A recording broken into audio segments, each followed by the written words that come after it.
and their scores are going up. So I think the talk needs to be not longer day and more instruction. It needs to be, we need to go back to more developmental issues and looking at the child and what kids are ready for, as opposed to extending the day. And I don't disagree with that, which is why I said perhaps it would be better to be looking at pre-K versus kindergarten and expanding upon that.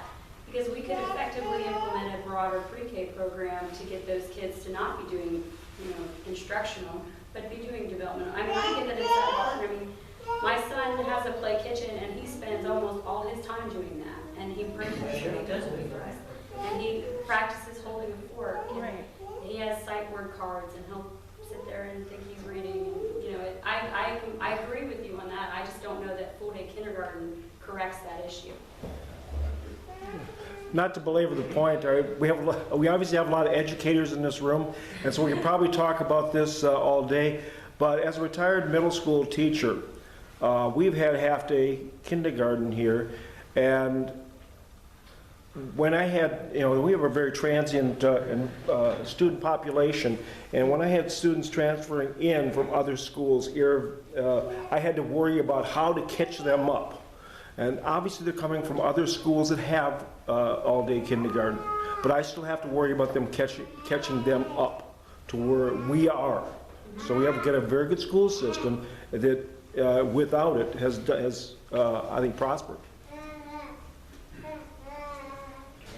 Yes. Oh, I'm sorry. Oh, go ahead. Oh, no. Robert was No, saying. she's got her hand up. Oh. Go ahead. No, I'm sorry, I didn't see you. that's okay. I wanted to know what your position is on the stormwater funding and everything. They're only taking, I mean, I understand why they are going to transfer some of the light rail funds to it. Why aren't they transferring all of the light rail funds to it? Because that was the thing we did, was, drains not trained. So Why John is that not a priority? made a post, I don't know, a couple weeks ago, and he said that some of council had been given a preview to the budget. And I laughed because after he made that post, he called me and asked to go to lunch, Dave Hansen. He basically, we went to lunch, and it wasn't really a preview of the budget so much as a quick, hey, I'm going to be presenting the budget, and I wanted to give you a heads up of what this stuff meant. I interpreted it honestly as Dave's way of trying to get me on board with the budget before the budget was presented, but it was lunch. But anyway, Lots of lunch. So he brought the picture of this, which is in the executive summary, and he said to me, so we're going to put 0.34 cents into the ARP program. And my instinct to him was to say, why are we funding this project at all anymore? And I said, why only 0.8 cents goes to stormwater CIP? He goes, well, this is a very aggressive budget, is what he told me. I said, I don't think it's aggressive enough. So I think John and I are on the same page. If you have a copy of this, the green and the orange box, those should just go away entirely, and all of that we should be going to stormwater. So I hope I'm not as presuming, but I think No, you are. But I don't perceive it's aggressive enough. When I was walking around on Friday with the tornado, I'm sure most of you guys know Lorraine Samco. Yes, there we go. She was calling me all evening Friday, and her and I were talking back and forth about Aragona and their issues. And the city does not collect data on property damage that is not directly the physical structure of the houses. So, which is data that I get from my insurance side. And just the company that I broker insurance through had 185 rain and hail claims Friday night. Wow. 185. And a lot of those were in the Kempsville area. Our neighborhood had severe backup of water. We were actually on the road when the tornado warning went out. We didn't have our phones on us, which is not very responsible. But we were watching people on, our Ascension churches on Princess Anne. Mm-hmm. Yeah. We got up onto the Masonic Lodge is slightly more elevated, so we parked in the lodge and we're watching people drive down the road and flood out their cars because they felt like they could get through the water, but it was collecting. Kempsville got 2.32 inches of rain in a 3-hour period. and it collected on the road. And so Aragona, they had the same problem, all that water coming out on the road, and as that area, if you drive through, almost everybody parks on the street. And if you don't have, you know, I don't think the city should be paying for the insurance, what the insurance pays for, but as a result of a failure to maintain that infrastructure, people are having to suffer from, are having to file claims on their insurance. And the bottom line is insurance companies collect that data, and what they're saying is it's higher risk here. You live here, you're going to face a loss, almost certainly from a car, and probability of you having a homeowner's loss is increased, and that's going to raise rates across the board. So not only does the citizen face a financial impact from the tax burden side, but when your homeowner's insurance and car insurance becomes unaffordable as a result of repetitive loss, I mean I think that makes a good argument that the city needs to really be looking at what we're doing for our infrastructure and how we can help, you know, make sure that doesn't become unattainable. I know most of you have probably seen that Stop Flooding Now site. People get on there and they talk about how expensive flood insurance is, and if you're in a preferred zone, it's not very expensive, but if you're in a hazard flood zone, it can be extremely expensive. And so those things all play into what you have to allocate in your family's budget.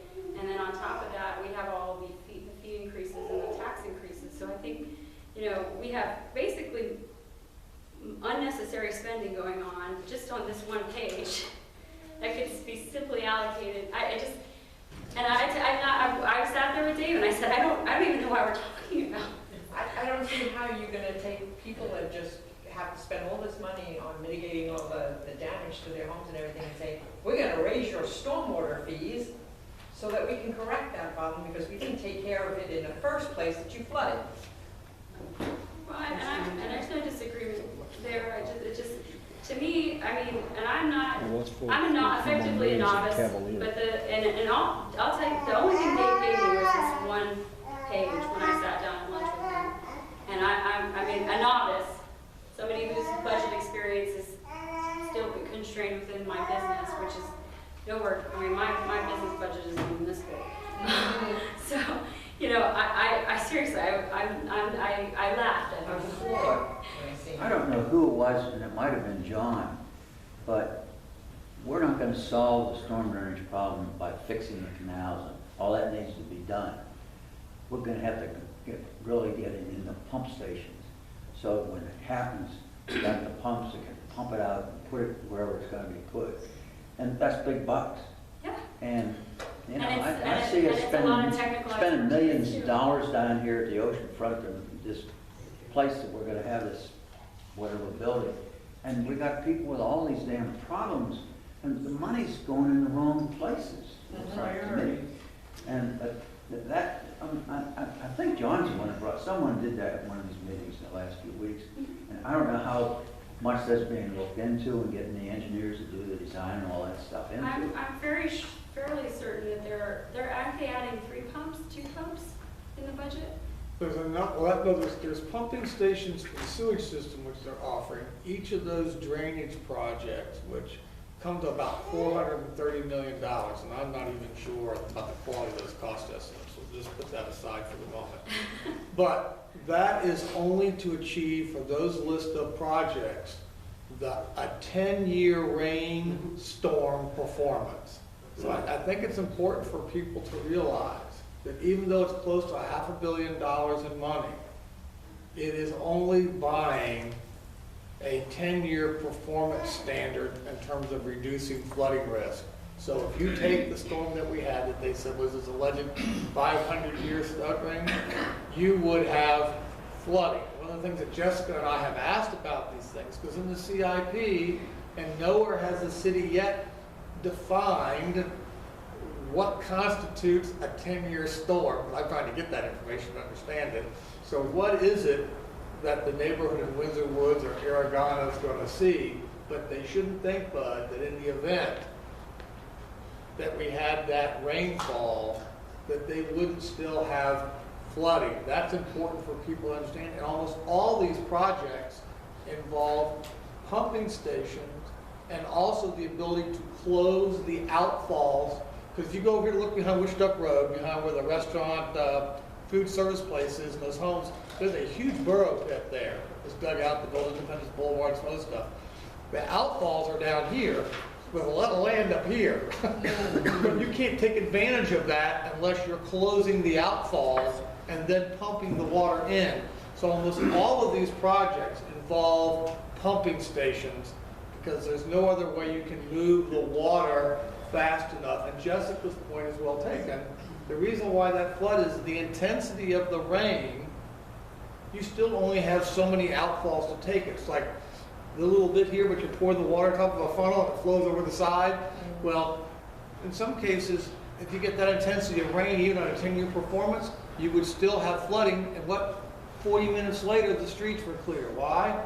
Because now it had the chance, because you have to ask yourself, once again, it's outcome-based. I'm always about that, as you well know. Is people need to realize that we are not buying that your home will not flood should we have a hurricane or a major storm where you could get conceivably 15 inches of rain in a 24-hour period in a tidal surge.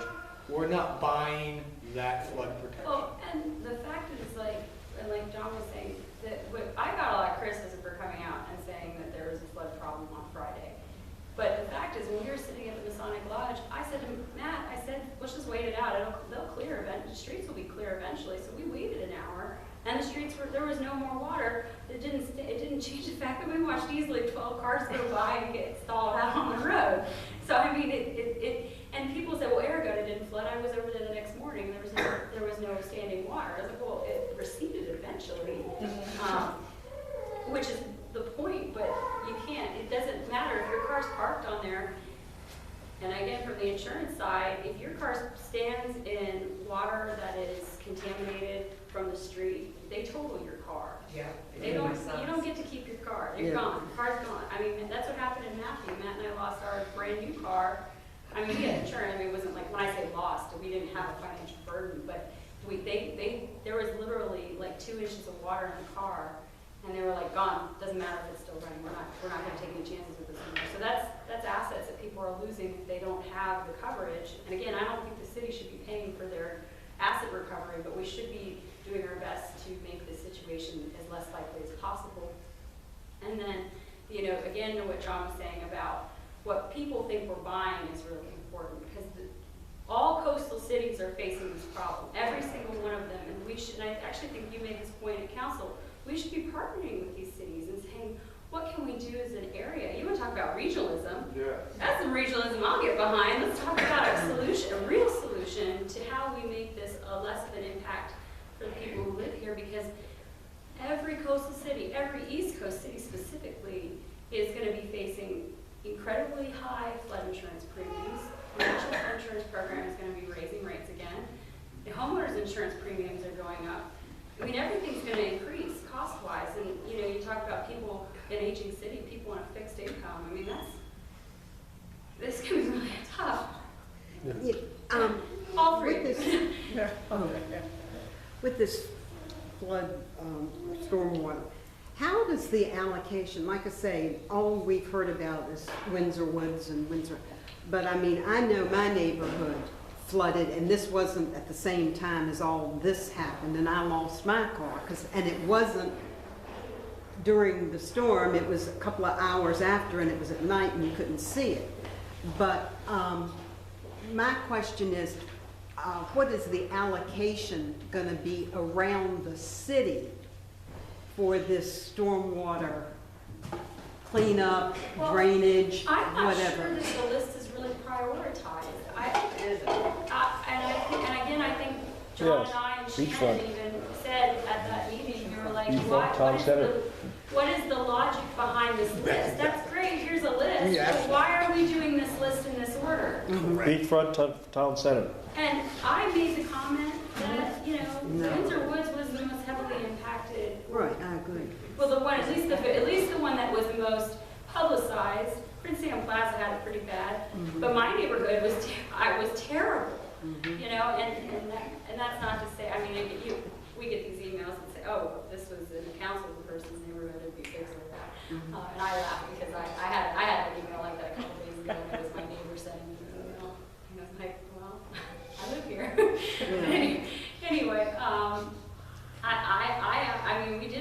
there is, to my understanding, there is no logic behind this list. It's just, these are what they think. I think a lot of it has to do with who's yelling the loudest. You know, Asheville Park's on there.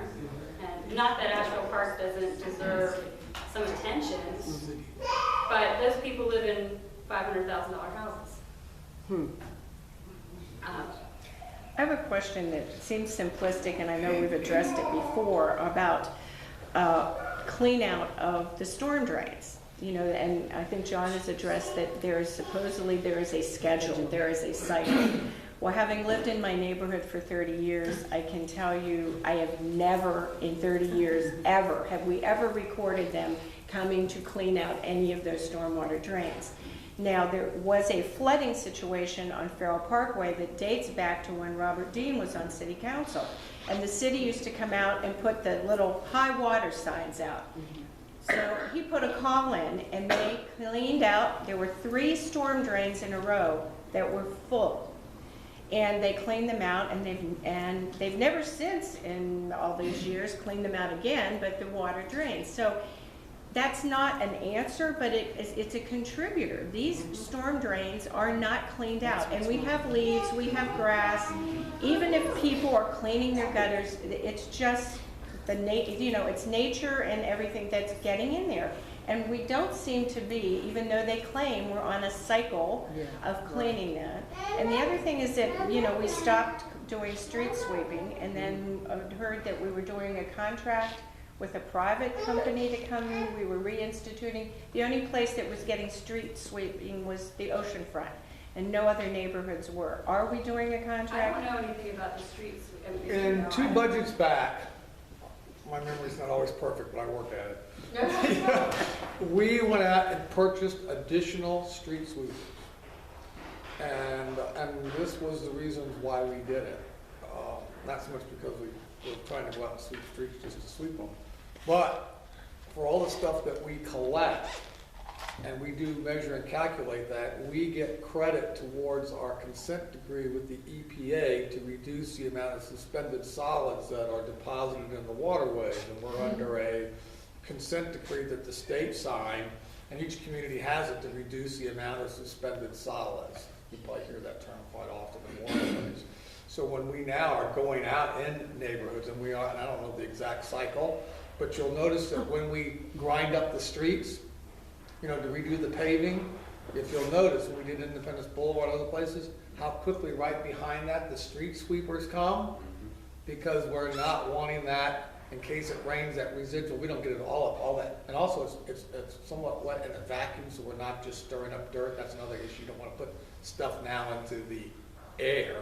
So you got a combination of things. But we're capturing all that to what? To get that credit, and also to keep it from going into the waterways in Illinois, because you got a lot of brake linings, you got that distillate asphalt, all the petroleum in there. So we did buy, I think, sticks in my mind, 6 additional street sweepers to go out and sweep the city. But this all comes down to, and I always tell people, when we look at things, when they say 2 things you have a choice of, is if you want more service, that's kind of new service, it comes at a cost. And either one, we raise a fee or raise a tax, or we come and say, which I often try to do, there's something in the budget that's less important. There's something in the budget that's less important. Or you have to say, if your income's not going up, that I'm willing to lower my personal standard of living for public consumption. This is a closed loop system, and it's a difficult job that all 11 members have. I don't always agree with my peers. That doesn't mean they're bad people. We just come to different conclusions. I tend to favor finding the offset first, and then find out, not a gold watch offset, but one you would, as a family, would take if it was your family, and now say, am I willing to go out and get a part-time job to earn the money to keep that? That's the same thing as us saying, we think we can make the case to raise your taxes to do that, because we think you're going to agree that that's a sacrifice worth making. But in the end, you get to pass judgment on us on how well we do at that. But that is the issue. Now take that aside, I like to give credit where credit's due. If you look at what people call up in our community when they're having a sewer issue, and they think